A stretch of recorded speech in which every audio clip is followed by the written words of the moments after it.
Penguin Random House Audio presents A Place for Us by Fatima Farheen Mirza. Read for you by Deepti Gupta with Sunil Malhotra. In the name of God, the compassionate, the merciful. I am not to speak to you. I am to think of you when I sit alone, or wake at night alone. I am to wait.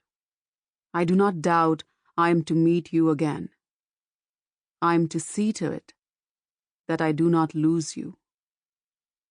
Walt Whitman, To a Stranger. Part 1.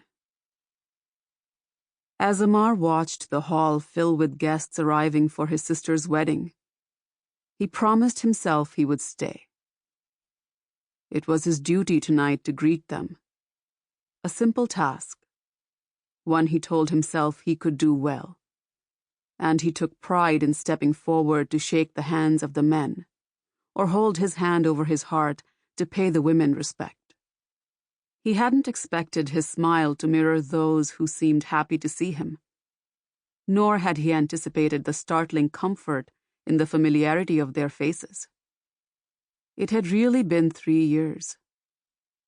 Had it not been for his sister's call, he might have allowed even more years to pass before summoning the courage to return. He touched his tie to make sure it was centered. He smoothed down his hair, as if a stray strand would be enough to call attention, give him away. An old family friend called out his name and hugged him. What would he tell them if they asked where he had been and how he was doing? The sounds of the Shehnai started up to signal the commencement of Hadia's wedding, and suddenly the hall was brought to life. There, beneath the golden glow of the chandeliers and surrounded by the bright colors of the women's dresses, Amar thought, maybe he had been right to come. He could convince them all. The familiar faces, his mother, who he sensed checking on him as she moved about, his father, who maintained his distance. He could even convince himself that he belonged here, that he could wear the suit and play the part, be who he had been before, and assume his role tonight as brother of the bride. It had been Hadia's decision to invite him. She watched her sister Huda get ready, and hoped it had not been a mistake. That morning, Hadia had woken with her brother on her mind, and all day she willed herself to think as other brides must, that she would be using the word husband when speaking of Tariq now, that after years of wondering if they would make it to this moment, they had arrived. What she had not even dared to believe possible for her was coming true, marrying a man she had chosen for herself. Amar had come as she had hoped. But when she was shocked at the sight of him, she realized she never actually believed he would. 3 years had passed with no news from him. On the day she told her parents she would invite him, she had not allowed herself to pray, please God, have him come, but only, please God, let my father not deny me this. She had practiced her words until her delivery was so steady and confident, any onlooker would think she was a woman who effortlessly declared her wishes.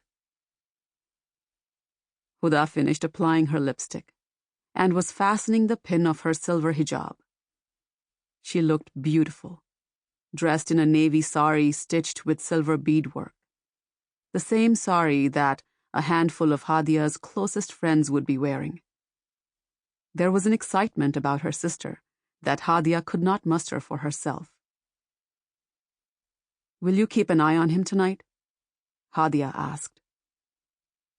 Huda held her arm up to slip rows of silver bangles over her wrist, each one falling with a click. She turned from the mirror to face Hadia.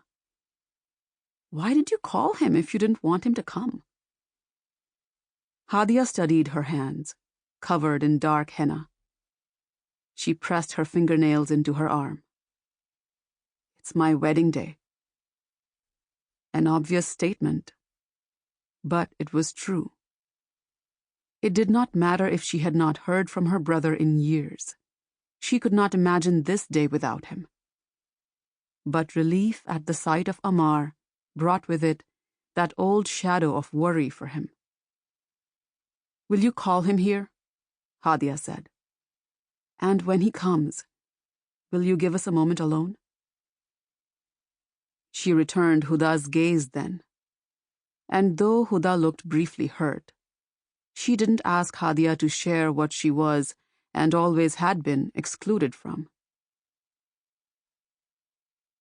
As she glided between guests and stopped to hug women she had not yet greeted, it occurred to Layla that this was what she might have pictured her life to look like once, when her children were young, and she knew who her family would contain, but not what life would be like for them. She walked with a straight back and careful smile, and felt this event was hers as much as it was her daughter's. And Amar was nearby. She looked to him between conversations, tracked his movement across the hall, checked his face for any displeasure. The wedding was coming together wonderfully. People were arriving on time. There was a table for mango juice and pineapple juice, and another for appetizers, replenished as soon as the items were lifted from the platter. White orchids spilled from tall glass vases on every table. Little golden pouches of gifts waited on each seat for guests to claim.